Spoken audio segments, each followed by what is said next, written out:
And there it is, the Purple Beast. Well, hey there, Mailman Mechanic here, Brian. I picked something up.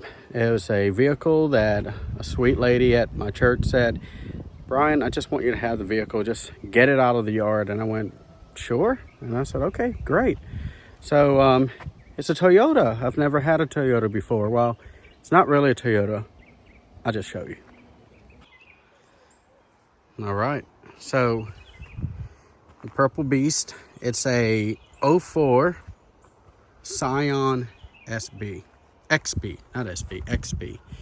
And Toyota made these. They just, badged it as a Scion to reach a younger audience. It's supposed to be like a low butt car, just bare minimum.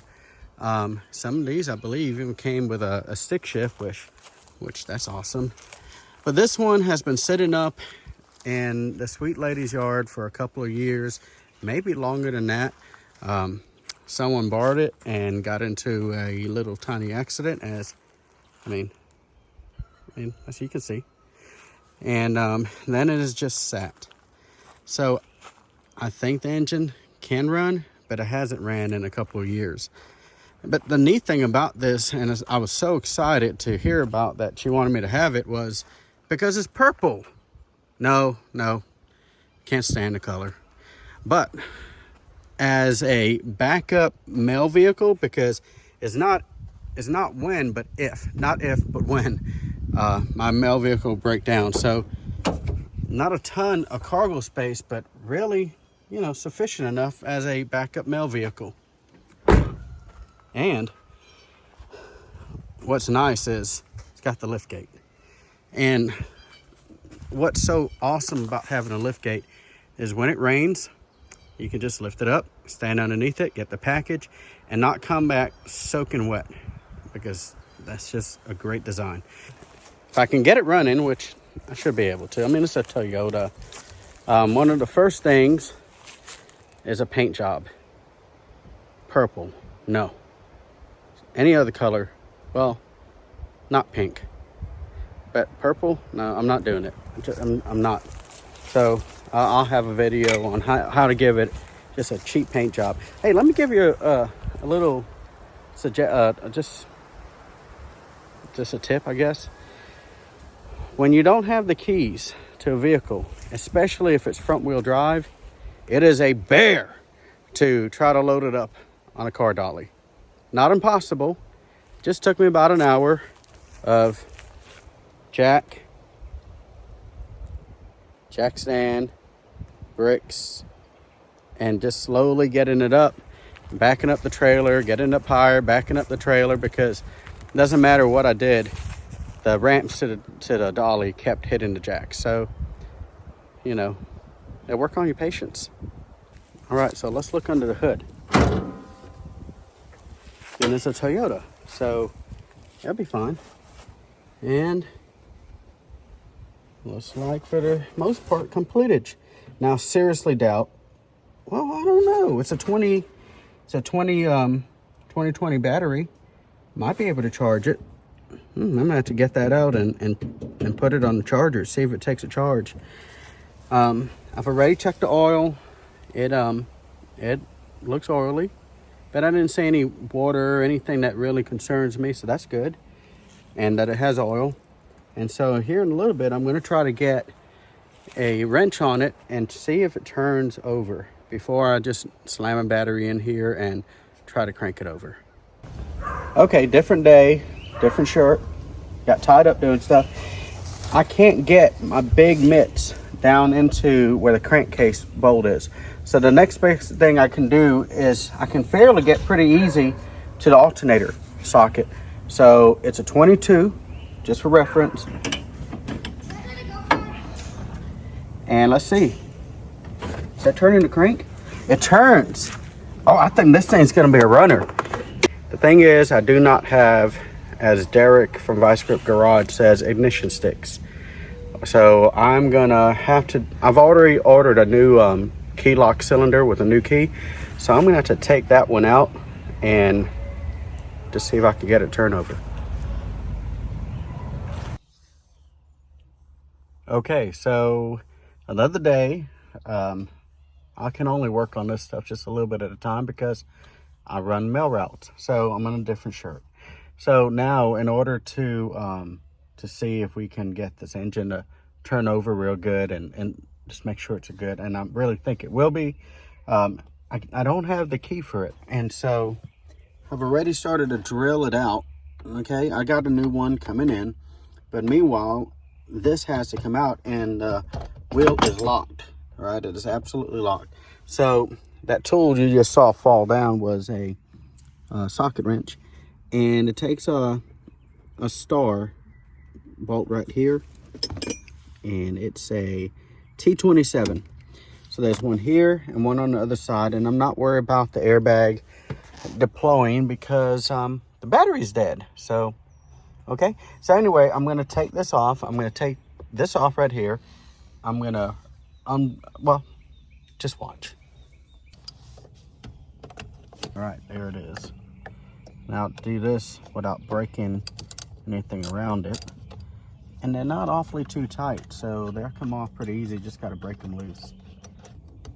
All right, so let's break it loose. And then do this. Now I was able to, oh, the sun is brutal. I was able to get the battery kind of powered. I had a jump box to it, and it was nice to see the lights come on and all, but I didn't see the trip odometer or the odometer come up. So I don't know, there might be something else going on here, but we shall see.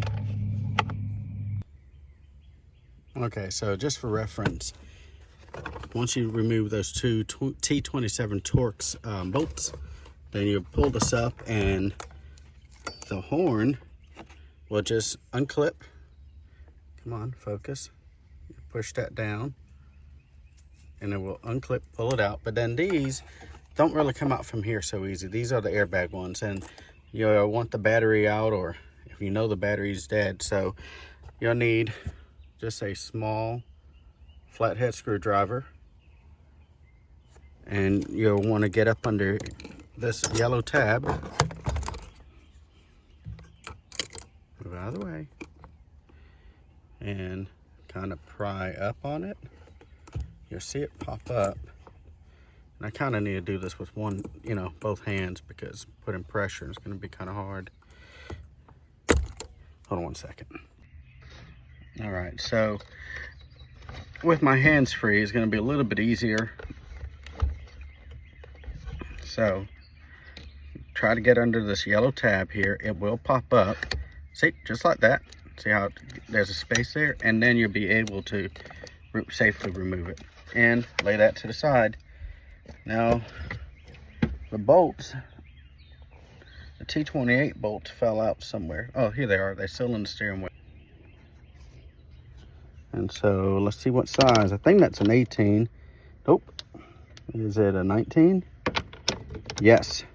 And so you take your 19 and you will just use your wrench and pull it off.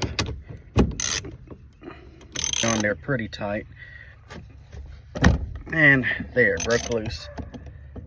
So move that to the side, take this bolt off. And sometimes these are kind of pressed on. Other times just a wiggle will get it off. If not, I have to use a steering wheel puller, but I think there it is. So try to keep this thing, together. Now what I should have done, and I don't think it's going to be a big issue, I should have marked which one was, oh, got it back on there. If you don't have a marker handy with you, I don't, just take this and you just score.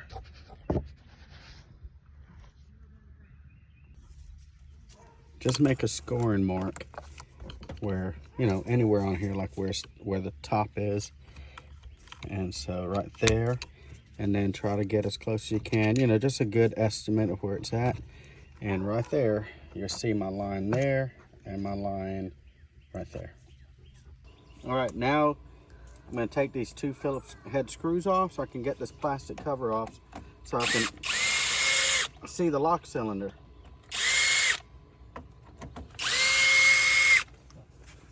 And then this should, unless there's one more, let me take a quick look because I've never taken this one off.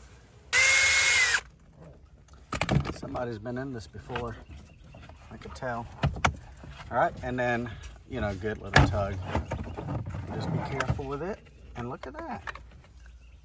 Oh, okay, well, we're just gonna lay that to the side for right now and let it dangle. And then this comes up. Is there any way to, yes, there is. Well, I thought, oh, that is all the way down. This person was short, like me. And just, you know, carefully. Now, we are finally there. This is the culprit. So, I've got to depress that pin and be able to turn this to get it off. And yesterday, I took this, and I think I should be able to twist this enough, or I can just drill it out and then slide it out.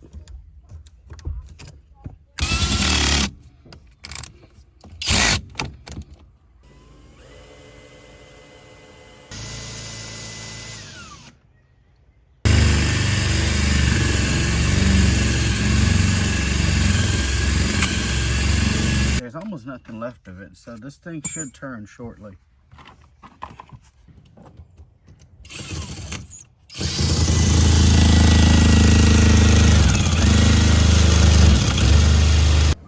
Okay, after extensive drilling, I still don't have the lock cylinder out.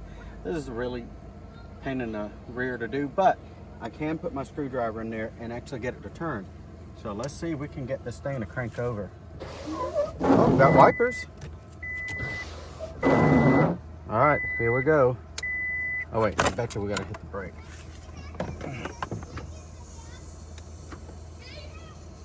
It's not giving it enough power. See how that light just flickers right there? This battery is dead, dead, dead. See it? And now it's back on. All right, I just want to hear it turn over. Hopefully.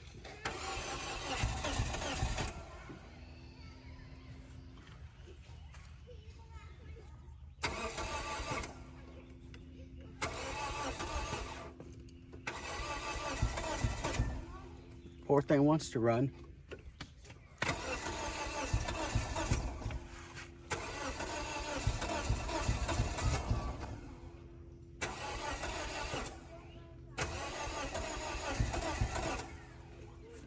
You know, it may not have any gas. It's actually on E. Oh, let me give it a little throttle, see if that does anything.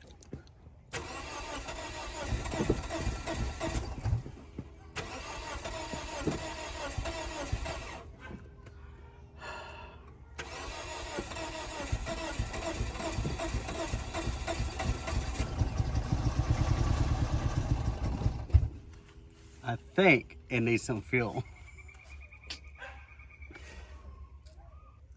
This is all we're going to do right now for Mailman Mechanic. See you next time.